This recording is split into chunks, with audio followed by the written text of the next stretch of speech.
Hannah Kim stood at the main entrance of Seoul Metropolitan High School, her dark eyes scanning every corner of the busy hallway. Students rushed past her carrying colorful backpacks and chatting loudly about weekend plans.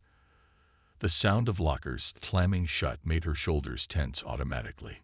3 years had passed since the end of the Vorthan War.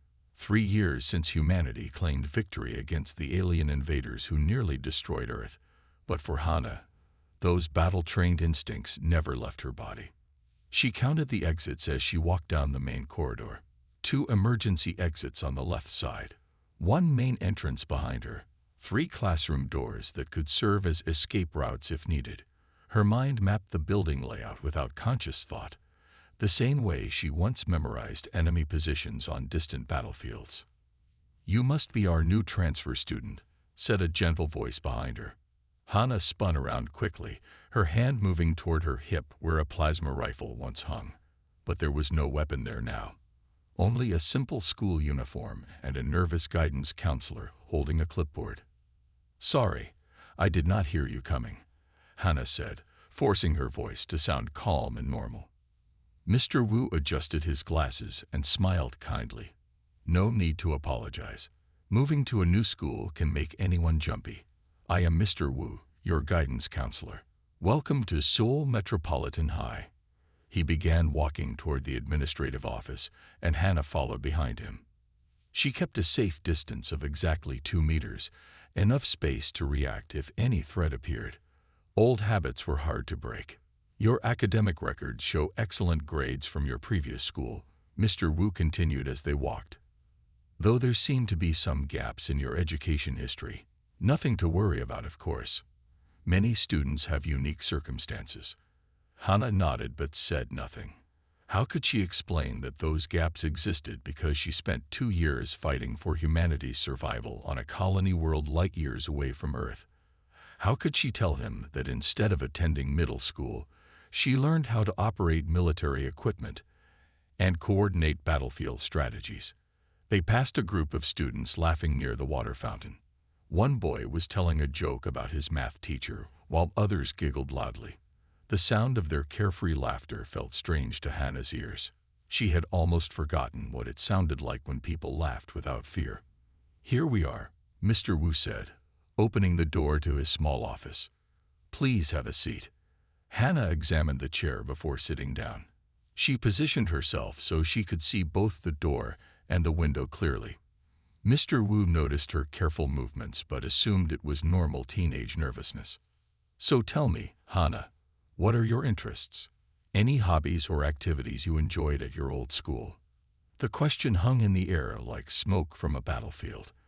Hannah's real interests included weapons maintenance, tactical planning, and survival techniques. Her hobbies used to be practicing combat drills and studying enemy movement patterns. "I like reading," she said finally. It was not completely false. She had read many military strategy books during the war. "Wonderful. We have an excellent library here. What about sports or clubs?" Before Hannah could answer, the fire alarm began ringing throughout the school building. A sharp, piercing sound sent electric signals through her nervous system. Every muscle in her body went rigid. While Mr. Wu calmly reached for his emergency procedures manual, Hannah was already on her feet, mentally calculating evacuation routes and checking for signs of real danger. "Just a routine drill," Mr. Wu said with a smile. "Happens once a month." But Hannah was no longer listening. Her war-trained mind had already activated, and she was ready for whatever threat might come through that door. The transition from soldier to student would be harder than any battle she had ever fought. The fire alarm continued its sharp wailing through the school corridors. Students began filing out of classrooms in casual groups, some still chatting about their morning classes. A few girls were even taking selfies as they walked toward the exits. Hannah moved differently. She stepped into the hallway and immediately began scanning for potential bottlenecks in the evacuation flow. Her eyes tracked the movement patterns of every student, identifying those who were moving too slowly or might cause problems. "Everyone stay calm and move in single file lines," she called out in a clear, commanding voice that cut through the noise. Several students turned to look at her with confusion. This was supposed to be a simple drill, not a military operation. But Hana was already in full tactical mode. She positioned herself at the junction of two hallways, where student traffic was beginning to cluster. With quick, efficient movements, she began directing the flow of people. "You three, take the east exit. Too many people are using the main entrance," she told a group of confused sophomores. "You, check the bathroom for anyone who might still be inside." A tall boy with messy hair stopped walking and stared at her. "Relax, new girl. It is just a drill. We do this every month. My name is Tai," he added with a grin. "And you are acting like we are in some kind of real emergency." Hana barely glanced at him. She was too busy counting heads and making sure no one was left behind. Her training had taught her that drills were just as important as real emergencies. People who got lazy during practice often made fatal mistakes when danger was real. "Hana, right?" A girl with long black hair and a student council badge approached them. "I am Yuna, the class president. I have never seen anyone organize an evacuation so efficiently." Unlike Tai, Yuna seemed genuinely impressed rather than amused. She watched as Hana continued to manage the crowd flow with natural authority. "Where did you learn to do this?" Yuna asked. Before Hana could answer, they heard Mr. Wu calling for help from behind them. Some students are still in the chemistry lab.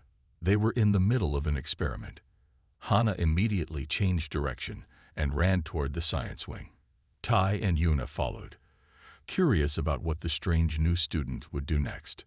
When they reached the chemistry lab, they found chaos. A failed experiment had produced thick, acrid smoke that filled the room.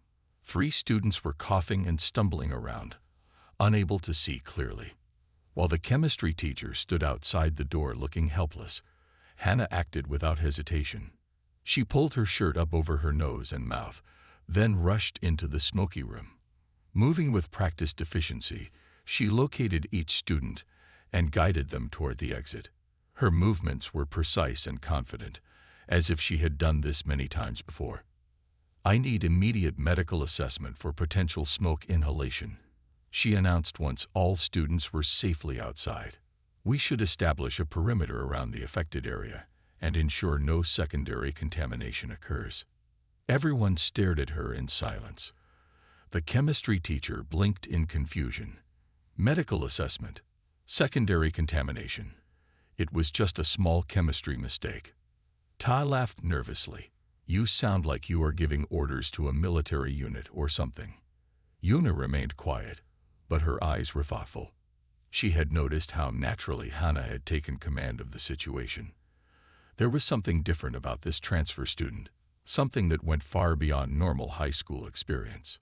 As the fire department arrived to clear the smoke, Hana finally began to relax. But she could feel the stares of her new classmates. She had revealed too much of herself too quickly.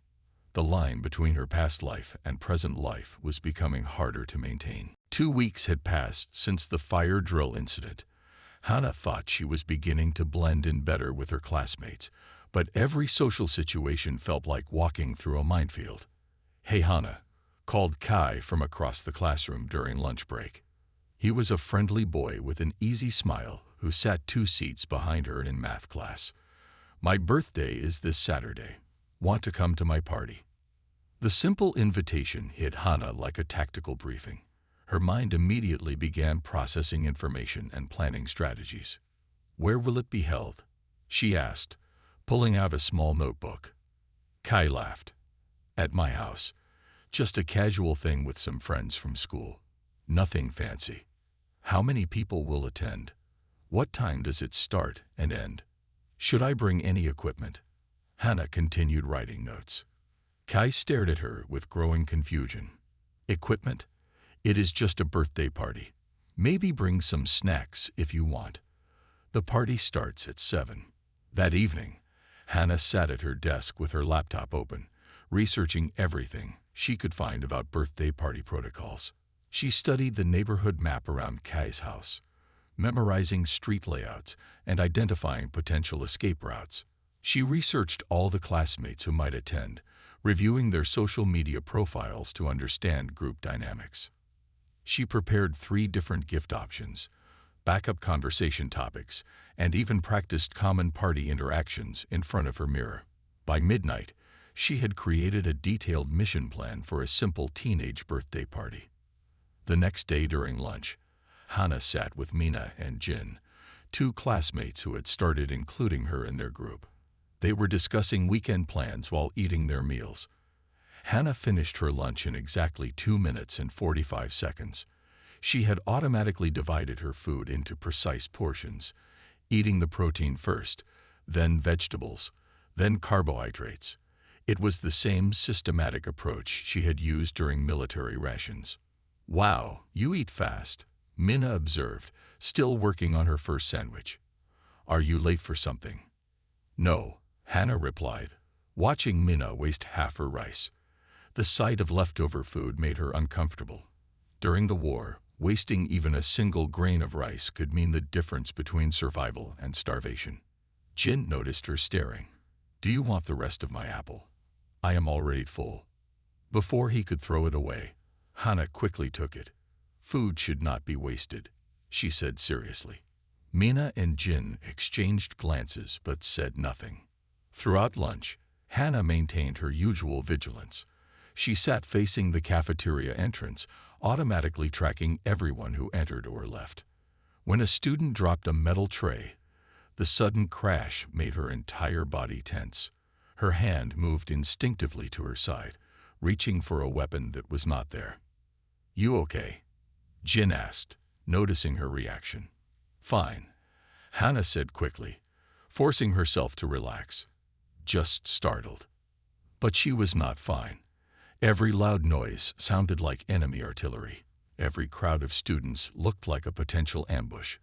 Every friendly gesture required analysis to determine if it was genuine or a trap. Later that day, Yuna approached her after class. "Hannah, I have been thinking about what happened during the fire drill. You handled that situation like a professional. Have you had emergency training before?" The question hung in the air like a loaded weapon. Hannah felt the weight of all her secrets pressing down on her shoulders. How could she explain that she had not just received emergency training, but had lived through real emergencies where people died if you made the wrong choice? "I just read a lot about safety procedures," she said carefully. Yuna looked like she wanted to ask more questions, but the final bell rang, saving Hannah from further explanation. As she walked home alone, Hannah realized that hiding her past was becoming harder every day. Her military training leaked through in everything she did, from the way she walked to the way she thought. She was tired of pretending to be normal, when normal felt like speaking a foreign language. The history classroom was dark, except for the glow from the large screen at the front. Ms. Nari had dimmed the lights to show a documentary about the Vorthan War. Students settled into their seats with the casual boredom typical of teenagers watching educational videos. "Today we will learn about humanity's greatest victory," Ms. Nari announced. "The war that ended 3 years ago changed our world forever." Hannah sat in her usual seat near the back corner, facing the door. She had been dreading this day since she saw it on the syllabus. Ancient history to her classmates was lived experience for her. The documentary began with dramatic music and computer-generated images of alien ships approaching Earth. The narrator spoke in a deep, serious voice about humanity's darkest hour. In 2019, the Vorthan Empire launched a surprise attack on human colonies across the galaxy. Earth itself came under siege as alien forces pushed deeper into human space. Around her, classmates took notes or whispered quietly to each other. Someone in the front row yawned. To them, this was just another chapter in their textbook. But for Hannah, the images on screen were triggering memories she had spent 3 years trying to forget. The documentary showed footage from the siege of Busan Colony. Hannah's breath caught in her throat as she recognized the familiar red soil and damaged buildings. The camera panned across defensive positions that she remembered helping to build with her own hands. Suddenly, she was not sitting in a comfortable classroom anymore. She was 13 years old again, crouched behind a damaged wall with plasma rifle in her small hands. The sound of Vorthan weapons fire echoed in her ears. The smell of smoke and burning metal filled her nose. The defense of Busan Colony lasted for 18 months. The narrator continued.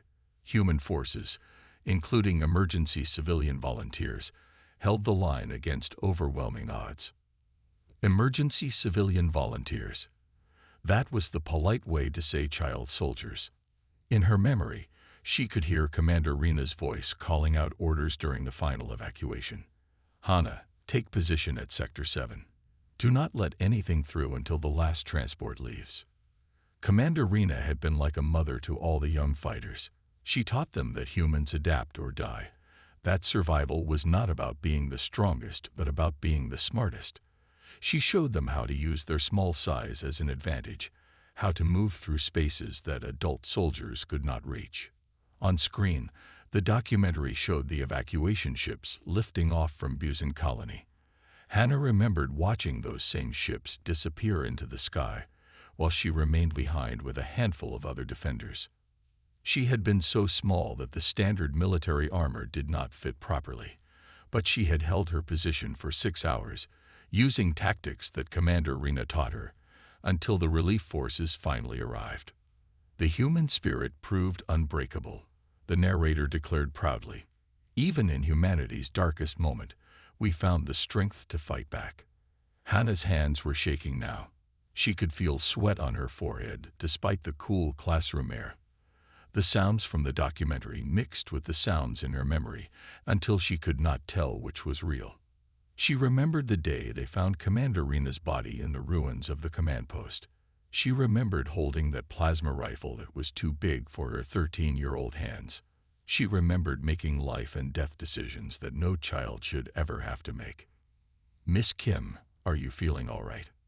Ms. Neri's voice broke through the memories like a rescue signal.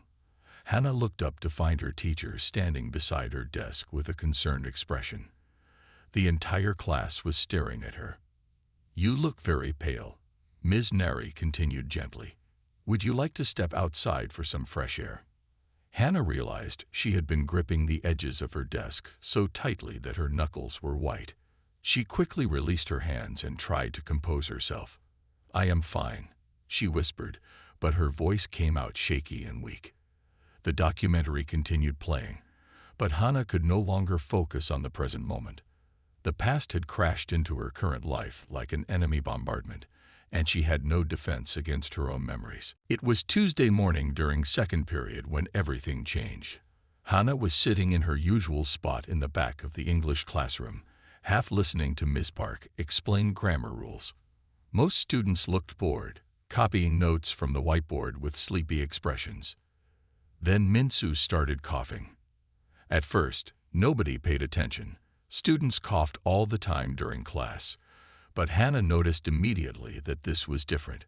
Her military training had taught her to recognize the sounds of real distress. Minsu was sitting 3 rows ahead of her. He was a quiet boy who rarely spoke in class, but always completed his homework. Now he was clutching his throat, and his breathing sounded wrong. I cannot breathe, Minsu gasped, his voice coming out in a harsh whisper. His face was turning red, then purple. Red welts were appearing on his neck and arms like some kind of rash spreading across his skin. While other students began to panic and Ms. Park fumbled for her phone, Hana was already moving. She leaped from her desk and reached Minsu in 3 quick steps. Her hands immediately went to his wrist to check his pulse while her eyes scanned his symptoms. Fast heartbeat, difficulty breathing, skin reaction. These were classic signs of severe allergic reaction. Anaphylactic shock, she announced clearly. He needs epinephrine immediately. What? Ms. Park stared at her in confusion. Does anyone have an allergy pen? Hana called out to the class. Check his backpack. Look for something that looks like a thick marker with a needle. Several students rushed to search through Minsu's belongings while Hana knelt beside him. She positioned him properly to help his breathing and kept checking his vital signs. Found it, Yuna called out, holding up an emergency allergy injector. Hana took the device and quickly removed the safety cap. Everyone step back and give him space. This might hurt, but it will save his life. Without hesitation, she pressed the injector against Mince's thigh through his school pants and held it there for 10 seconds, just like she had been trained to do during battlefield medical courses. While waiting for the medicine to work, she continued her assessment. "Ms. Park, call emergency services now. Tell them we have a 17-year-old male with severe allergic reaction. Medicine has been administered, but he needs immediate hospital transport." Her voice was calm and professional, completely different from her usual quiet classroom manner. "Someone open the windows for better air circulation." She continued giving orders. "Jin, go to the nurse's office and bring back oxygen if they have any. Tae, clear a path in the hallway for the paramedics." Everyone moved quickly to follow her instructions. There was something about her commanding tone that made them trust her completely. Within minutes, Mince's breathing began to improve. The purple color faded from his face, and he was able to speak normally again. "Thank you," he whispered to Hana. "I thought I was going to die." When the paramedics arrived, they were impressed by how well the situation had been handled. Whoever administered first aid did an excellent job. One of them told Ms. Park, "You probably saved his life." All eyes turned to Hana, who was now standing quietly at the back of the room. Her classmates stared at her with a mixture of amazement and confusion. "How did you know what to do?" Kai asked, his voice full of wonder. "Where did you learn medical procedures like that?" added Mina. Hana felt their stares like laser sights targeting her position. She had revealed too much again. Normal high school students did not know how to handle medical emergencies with military precision. "I just read about it somewhere," she said weakly. But nobody believed her simple explanation. They had seen her take command of a life-threatening situation with the skill of a trained professional. As the excitement died down and class resumed, Hana realized that her careful facade was crumbling. Each crisis revealed more of her hidden abilities, making it harder to pretend she was just another ordinary teenager. Her classmates now looked at her differently. Not with suspicion, but with respect that felt almost as isolating as fear. After the incident with Minsu, Yuna approached Hana with bright eyes and a warm smile. "You were amazing yesterday. I am having a sleepover this Friday night. Want to come?" Just a few girls from our class. Hana wanted to say no. Social gatherings felt like walking into enemy territory without proper intel. But Yuna's invitation seemed genuine, and she had been trying so hard to fit in. "Okay," Hana said quietly. "What should I bring?" "Just yourself, and maybe some snacks. We usually just talk, watch movies, and have fun." Friday evening came too quickly. Hana stood outside Yuna's house holding a bag of carefully selected snacks and wearing her most normal-looking pajamas. She had researched sleepover customs online and prepared conversation topics about school and weather. The house was warm and filled with the sound of giggling voices. Yuna welcomed her inside where 4 other girls from their class were already settled on sleeping bags in the living room. "Hana made it," Yuna announced happily. "Now we can start the real fun." The girls were talking about everything Hana did not understand. They discussed which boys in their class were cute, what colleges they wanted to attend, and their dreams for the future. They painted each other's nails and shared stories about embarrassing moments. Hana sat quietly, trying to contribute to conversations about things she had never experienced. While they talked about first crushes, she remembered her first kill. While they worried about upcoming tests, she remembered worrying about surviving until morning. "Hana, you are so quiet," said Izul, a girl from her math class. "Do you have a boyfriend back at your old school?" "No," Hana replied simply. How could she explain that romance felt impossible when you had seen too much death to trust in any kind of future? "What about college plans?" asked another girl named Bora. "My parents want me to study medicine, but I think I'd want to major in art." "I have not thought about it much," Hana lied. The truth was that planning for the future felt impossible when the past kept pulling her backward. As the evening continued, Hana felt increasingly out of place. These girls lived in a world of possibilities and dreams. Her world had been about survival and loss. Then someone suggested playing video games. "Let's play Battle Command," Yuna said, turning on the gaming console. "It is this cool war strategy game where you command troops and fight battles." The screen lit up with images of soldiers and weapons. The game's soundtrack played dramatic music that sounded like military marches. The girls grabbed controllers and began selecting their armies. "This is so fun." Bora laughed as she moved digital soldiers across a battlefield. "Watch me blow up their base." Explosions filled the screen. The sound effects included weapons fire, screaming soldiers, and the crash of buildings being destroyed. The girls cheered and laughed as they controlled their virtual armies. But for Hana, the sounds were not virtual. Suddenly, she was back on Busan Colony. She could smell the smoke and hear the real screams of real people dying. She remembered her friend Nari, only 12 years old, who had been killed by enemy fire while trying to rescue wounded civilians. She remembered Commander Rina, who died protecting the evacuation ships. These girls were laughing at the sounds that still haunted her nightmares. Her chest felt tight. She could not breathe properly. The room began spinning around her as panic flooded her system. "I have to go," she whispered, but nobody heard her over the sounds of the game. "I have to go," she said louder, standing up quickly. "Already?" Yuna looked disappointed. "We were just getting started." But Hana was already grabbing her bag and heading for the door. She rushed outside into the cool night air, gasping for breath like she was drowning. She started running, past the quiet suburban houses, past the empty playgrounds, through streets that felt safe and peaceful in ways that still seemed impossible to her.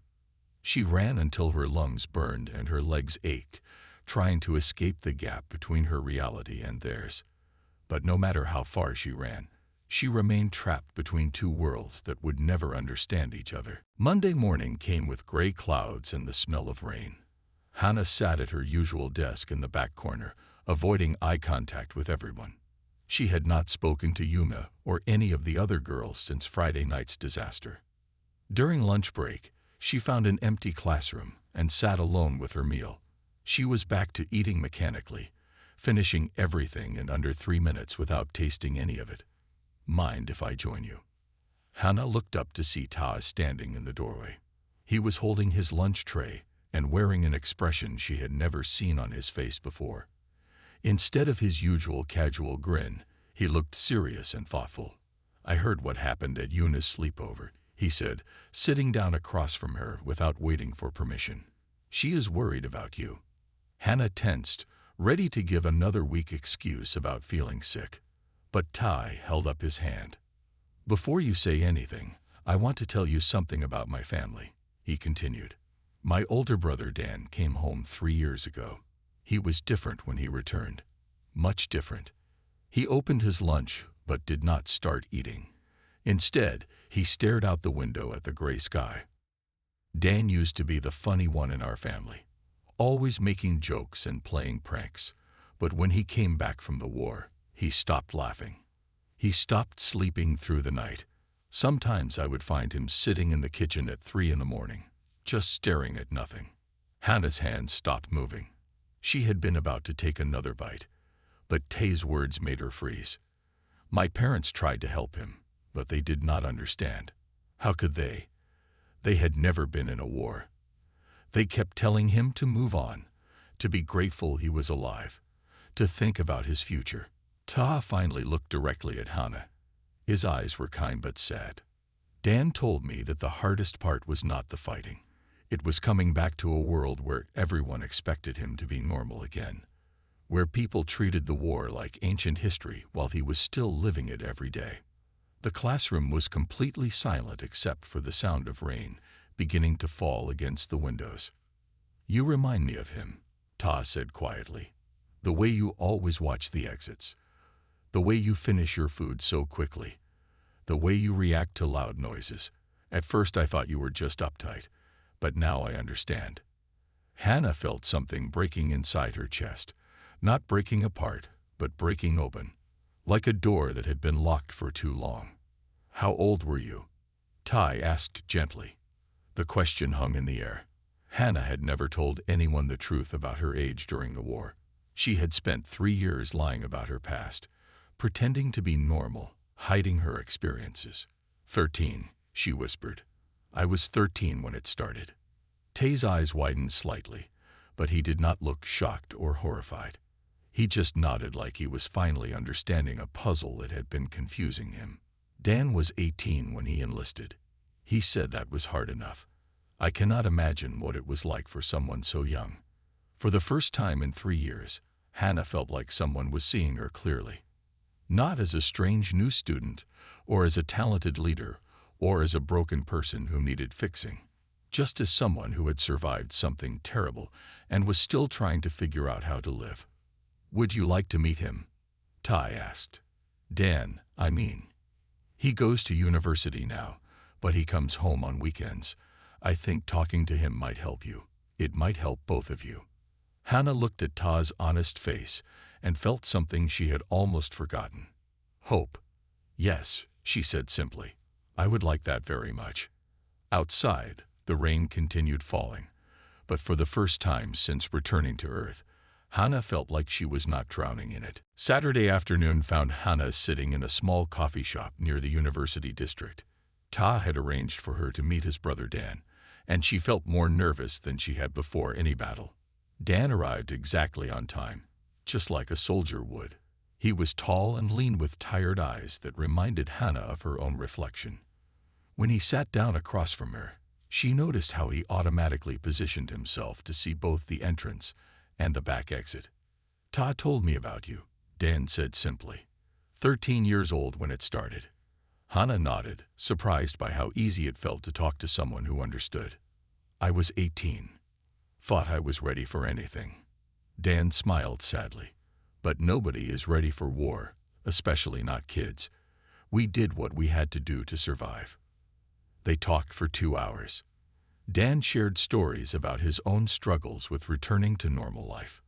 He told her about panic attacks in crowded places, about nightmares that still woke him up, about feeling guilty for surviving when others did not. The hardest part is feeling useless, Dan explained. In the war, everything I did mattered. Every decision could save lives.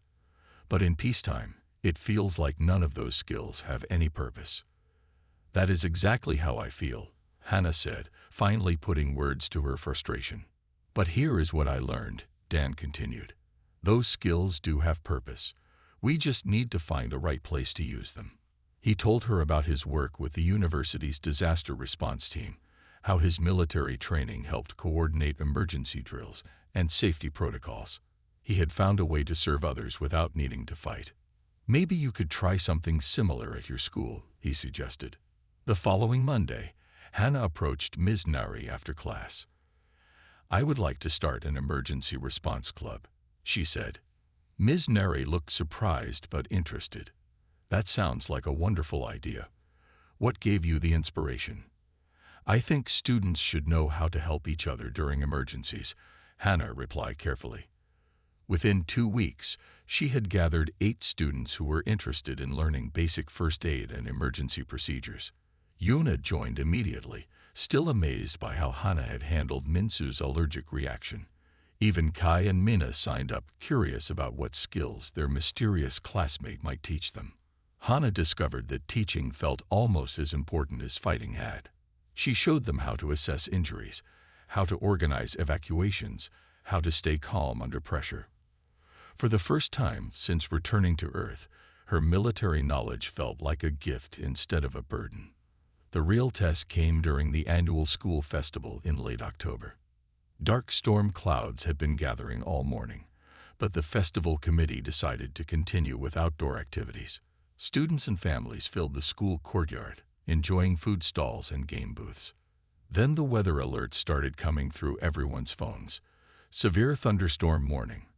Possible tornado activity. Immediate shelter recommended. While teachers scrambled to figure out what to do with hundreds of people spread across the school grounds, Hannah was already moving. Emergency response team. Assemble at the main entrance, she called out clearly. Her club members rushed to her position, ready to help. Yuna grabbed the emergency supply kit they had prepared. Kai began directing people away from the outdoor stalls. Mena started checking for anyone who might need special assistance. We need to move everyone inside in an organized manner, Hannah announced to the gathering crowd. No pushing, no running. Families with small children go first. The wind was picking up now, and the first drops of heavy rain began to fall. But under Hannah's guidance, the evacuation proceeded smoothly and efficiently. Teachers watched in amazement as their students took control of a potentially dangerous situation. Parents followed the instructions of teenagers who spoke with calm authority. When the storm passed an hour later, everyone was safely inside and accounted for. How did you know exactly what to do? Yuna asked afterward. For the first time, Hannah smiled when asked that question. Experience, she said simply, and good training. She was finally learning to see her past as preparation rather than burden. Spring arrived early that year, bringing warm sunshine and the promise of graduation. Hannah stood in the school courtyard during lunch break, watching her emergency response club practice evacuation drills with younger students. 6 months had passed since the storm crisis, and everything had changed. Students no longer whispered about the strange transfer student. Instead, they came to her for advice about safety procedures and crisis management. Her military skills had found their place in this peaceful world.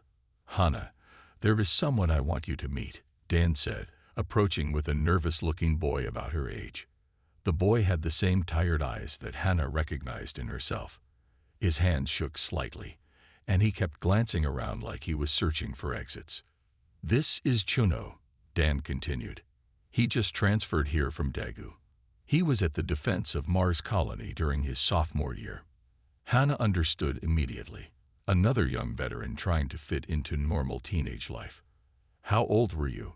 She asked gently, the same question Dan had asked her months ago. 14, Junho whispered. I was 14 when they drafted emergency volunteers. Over the following weeks, Hannah began meeting with Junho every Friday after school. She taught him the techniques Dan had shared with her. How to use breathing exercises when panic attacks started. How to channel hypervigilance into useful awareness. How to find purpose for military skills in civilian situations. You saved humanity, she told him during one of their sessions. That is not something to be ashamed of. It is something to build on. Soon, word spread through social media networks for young veterans. Other war survivors began reaching out, asking if they could join their support group. By the end of the school year, Hannah was counseling 12 different students from schools across the city. Each Friday, they met in the school library. They shared stories, practiced coping strategies, and helped each other understand that their struggles were not signs of weakness, but signs of adaptation. They were learning how to transform themselves from warriors into healers, from survivors into leaders.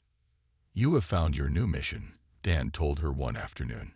You are still protecting people, just in a different way. Graduation day arrived with perfect weather and proud families filling the auditorium.